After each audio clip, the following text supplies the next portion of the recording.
इज्जत की दो रोटी खाओ, प्रतिष्ठा से अपने गेहूं पीस के और 4 रोटियां बनाओ, और अमरूद के पत्ते ला करके गुआवा के उसकी चटनी बना लो, थोड़े नमक डाल के खाओ। पर ये जो अहंकारी लोग हैं, जो बात बात पर तुम्हें धमकियां देते हैं, जो बात बात पर तुम्हें एहसास दिलाते हैं कि मैं तुम्हें तुम्हारा पालन करता हूं, तुम 2 कौड़ी के हो, मेरे पैसे पर चलते हो, ऐसे लोगों के साथ 1 सेकंड भी रहने की जरूरत नहीं है। अपने इज्जत की और प्रेम की 2 रोटी खाकर अपने बच्चों के साथ भगवान राम का गुणगान करना अच्छा है। ऐसे अहंकारियों का दिया हुआ 56 भोग भी ग्रहण नहीं करना चाहिए। और यही महात्मा की पहचान है। महात्मा होगा तो वैसे ही होगा। मन लागा यार फकीरी में। अगर संत भी तुम्हारी चाकरी करने लगे तो तुम जिंदा भगवान बन जाओगे इस पृथ्वी के। हाँ? जो सच्चा संत होगा वो तुम्हारे अभिमान रूपी धन का एक कण भी स्वीकार करना उचित नहीं समझेगा। वो जाएंगे, घूमेंगे, लोगों के बीच मिलेंगे, और इस दुनिया में आज भी ना तो विदुरानी की कमी है और ना सबरी की कमी है। वो उनका जूठा खा के धर्म प्रचार कर लेंगे, पर अहंकारियों का धन नहीं लेंगे। मेरी जिंदगी में बहुत ऐसे अहंकारी आए गए, रोज आते जाते रहते हैं। उन सब की एक ही चाहत है, वो कहते हैं रिश्तेदारी निभाओ तो हम आपके लिए ये कर देंगे, आपके लिए वो कर देंगे। भैया तू अपने लिए तो कर ले, अपनी जिंदगी तो ठीक कर ले, मेरा क्या करेगा। हमारी तो मौज है, आज इस पंडाल में है, और मैं ये वादा करता हूं और व्यासपीठ से बोलता हूं, किसी और दिन अगर बर्मन कहेंगे कि पेड़ के नीचे आकर कथा करनी है तो इनके प्रेम में पेड़ के नीचे आकर कथा करूंगा। केवल कह नहीं रहा हूं, कह के देखना कि सड़क पे करनी है तो सड़क पे करूंगा। प्रेम चाहिए, तुम्हारी व्यवस्थाएं नहीं, और व्यवस्था अहंकार रहित हो तो करने में क्या तकलीफ है। पर तुम्हारे अहंकार सहित दिए गए एक भी वस्तु का स्वीकार परमात्मा नहीं करता। जब परमात्मा नहीं करता तो महात्मा भी नहीं कर सकता।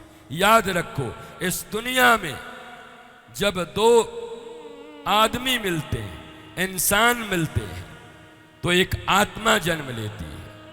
और जब जन्म का मतलब आत्मा में वो जाते हैं, आत्मा तो न जन्मती है। ध्यान देना बात को। सूक्ष्म जीव अलग है, स्थूल शरीर अलग है, सूक्ष्म शरीर अलग है, जीव शब्द जिसको कहा गया वो अलग है, आत्मा अलग है। ये सब अलग अलग है। ये नॉलेज का डेप्थ चाहिए तुम्हें भी। कोई इतनी छोटी सी ज्ञान नहीं है कि बैठे और सब प्राप्त कर लिए। 2 मनुष्यों का, 2 शरीरों का मिलन होता है तो एक आत्मा के रूप में आगमन होता है।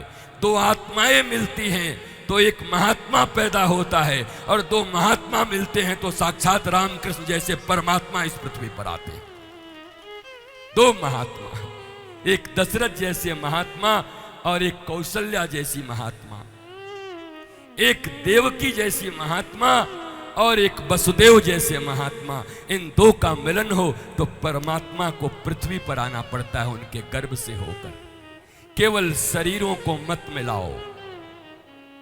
आज का विवाह शादी केवल शरीरों के मिलन का केंद्र बन गया, जिसके लिए कल मैं तुम्हें धिक्कार रहा था कि भगवान बलराम जिसको तुम हनीमून कहते हो, मिलन की प्रथम रात्रि कहते हो, पाश्चात्य सभ्यता से जिसको तुमने कलंकित कर दिया है, भगवान बलराम और रोहिणी मैया का विवाह हुआ तो प्रथम रात्रि क्या कर रहे थे वो? सारे ऋषि महर्षि देख रहे थे, भगवान कृष्ण भी झांक कर देख रहे थे।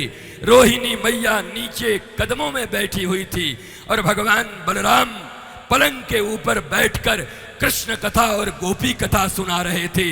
ये प्रथम रात्रि का मिलन था रोहिणी और बलराम का। भारत की सभ्यता और संस्कृति ऐसी थी। गोवा के नंगे बीच पर नाचने के लिए हम पैदा नहीं हुए। याद रख लो इस बात को। ये हमारी सनातन संस्कृति नहीं है। मिलन सृष्टि के लिए, मिलन भोग के लिए नहीं है।